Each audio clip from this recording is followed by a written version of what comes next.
te suba. Hey. Oh well. Anyway, today we are going to be talking about selecting some of your favorite tones. Okay. Right now we have right here. We have let me get a little closer. The Little Green Wonder. We got the Soul Food. We got the Walrus 85. We have one of these cool pedals from the company Yo-Yo. They make some nice clone pedals, which are great. All right, this is one of my favorites. And I got a tuner, and I got my little, pedal power supply. A little cheapy, but it does the job. All right, and I have a little EP booster up there. I got the noise clamp. I have a DD20, and I have the RV500. Bueno, mi gente. How you guys doing tonight? We're gonna be speaking about selecting your tone, your favorite tone. I know that we try to want to sound like Hillsong, Elevation Worship, Planet Shakers, Marco Barriento, Barak, all those amazing worship artists out there, musicians, guitarists, you name it, they have it all. Many of those bands, they have their own unique sound. You can sound as much as you want, as close to their tone, okay? You can probably get it at least 80 to 90%, más o menos. I try to get as much as close to it, but I always want to give it, let's put it that way, it'll be my signature tone. And that's because if you were to record, or if somebody takes a video that they saw you playing somewhere, somebody can say, a family or friend can say, there goes such and such. Oh, there's my nephew. Oh, there's my son. You know why? Because they know your sound. They know your special sound. Also, you want to you want to keep acknowledging that God gave you that special tone, but we always work to do better. We always work to do better. Okay, we don't want to sound too distorted. We don't want to sound too overly loud. Simplicity is one of the keywords here, that you always want to capture the audience trying to figure out what you have. You're gonna have many musicians trying to find out what tones are you playing, what type of gear you have, what type of guitar you have, what type of amplifier, what type of pedal are you using, what kind of drive, what kind of reverbs, what kind of delays. When we see worship teams out there, or big bands, like I said before, like Hillsong, Elevation Worship, Jesus Culture, and they have these big gears and big rigs, but you can start small and work your way up. I started with like maybe one digital pedal board, and I used that for like maybe a year or two. And then from there, I went to another digital board. And I think I used that digital board for like about 6 years. And I loved it. I took the time to spend time in it to get the tones that I want to. I'm into analog pedals, how I showed you earlier. Different individual pedals to give me different sounds. So, and they all have their own different tweaks and everything. Sometimes when I switch guitars, I have to modify what I have already to get what I need to play what I'm gonna use for the next repertoire set on the next Sunday worship celebration. So right now I'm using two of my very best favorite guitars, which is the John Mayer Strat, signature Strat. It's a very good guitar to have. All Strats are amazing, but keep in mind, every Strat makes their own specific tone and sound. Okay, so because it depends on the body, it depends on the structure, it depends on the fretboard, whether it's a rosewood or African rosewood or a maple. Is it a C neck, or what type of pickups you have. So it has to do with everything that it has. So there's like thousands of Strats out there, So, and you can play many strats out there until you, bang, you land on the right one. Me, I'm gonna be honest, I love John Mayer. I love his tone. I'm into his tone. And I love Lincoln Brewster. And I've heard both of them. They both, play amazingly. So John Mayer and Lincoln Brewster, check them out. Look them up on YouTube. And Nigel from Hillsong. He's one of the ones that inspired me to buy my first guitar. My first guitar that I bought to play with the worship team to play in my church was a Gretsch. I use a Fender Strat to play Marcos Barrientos, Marcos Witt, in my early days. Now, and they're both my two favorite guitars. So if you can afford to at least get two or more, even better. Just a simple pedal board and two decent guitars, one as a backup when I go play at special services out there. Sometimes I do take both of them. I keep one as a backup, but I will play my main instrument, which is the Gretsch. So, and depending on the song, it will gear me to pick and select which guitar to play. The Gretsch, they're great for swells. They're great for harmonics. They're great for some picking here and there, because they sound so wide range, sort of like a semi-hollow guitar. The Strat, you can't go wrong with a Strat. They're great for leads. They're great for power chords. They're great for finger picking. They're great to do a couple swells. I run my gear through an AC Vox. I love the AC Vox. They're tube amps. They're great amplifiers that goes great with your pedals, guitars, and you mic them up, put them in the church PA system, and you tweak them. I recommend a tube amp. You don't have to go so expensive. There's other ones out there. So here we go. Here's an AC10 Vox tube amp.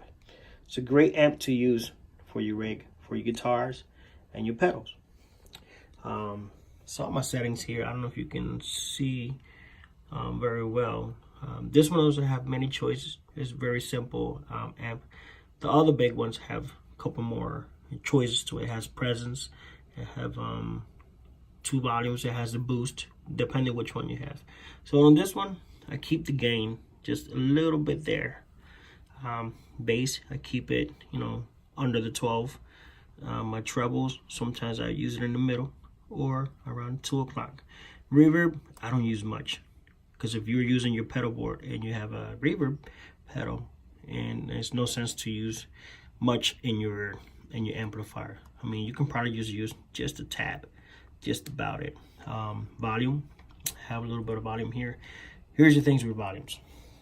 All right, you can manipulate these. You got the gain and you got the volume, and you can do an adjustment where you want to get a little bit of a drive out of your amp. You get a little bit of drive out of your amp, it will help your overdrives on your board. All right, so this is usually how I keep it. I keep my volumes low. I mean, some people blast them, but I keep them low because these are powerful amps. Plus you're using pedals, so you are going to get some overdriven sound out of your tones. All right, let's talk about some of these pedals, these cool, amazing pedals that we have right here. All right, we're just gonna go roughly, just play through them one individually, and to see how do they relate to one another. Right now I'm keeping the compressor on. That helps me put the back end of my sound into the front line. My 385, which is this one right here. This is an amazing pedal. This pedal, I keep it on all the time. I use it through my whole entire worship set. Oh, my dog's barking. Anyway, I use it throughout my whole entire worship set. This one never shuts off. I keep it on. Okay, this is the reason why. Well, first of all, here's how the compressor sounds without no pedals at all right now. This is just straight from the amp itself.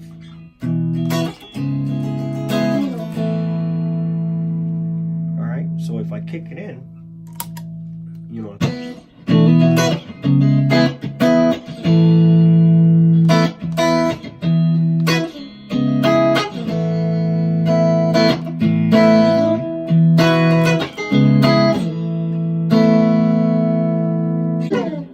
So that's that.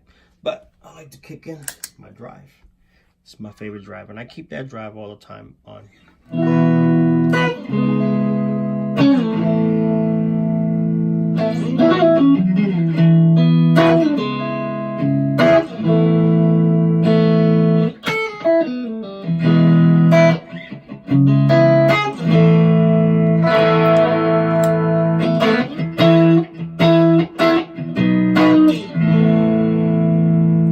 Your drive.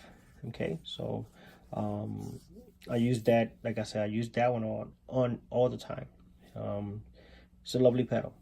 All right, it's one of my favorites. Always put on your rig one overdrive that you love the most, just to give you that little bit of dirty sound.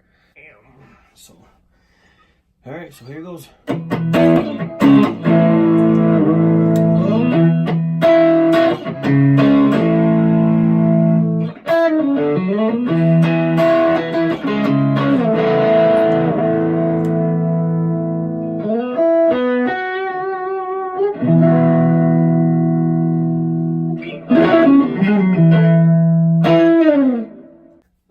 So, and then if you're playing, you know, throughout your songs and you suddenly need a little bit of an extra boost, this is where I kick in my soul food. So that's that. All right. And if you're going to do some leads in between, you can always, you know, you have that one extra pedal that you want to do your leads with. So, I'm not so much of a lead player.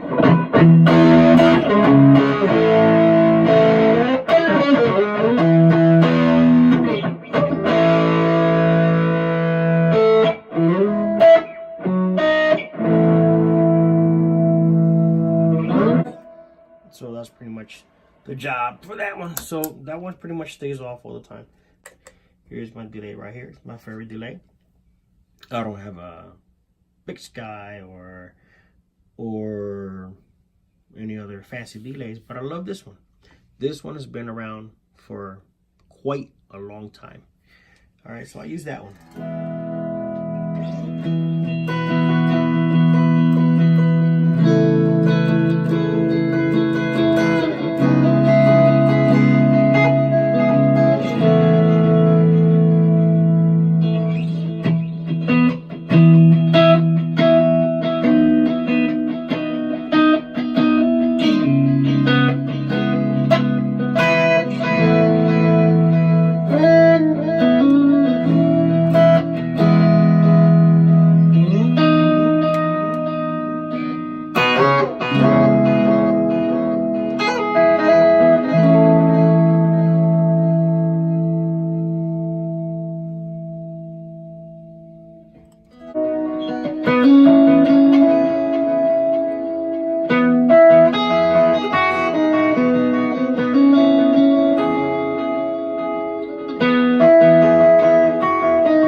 And if you want to do some swells,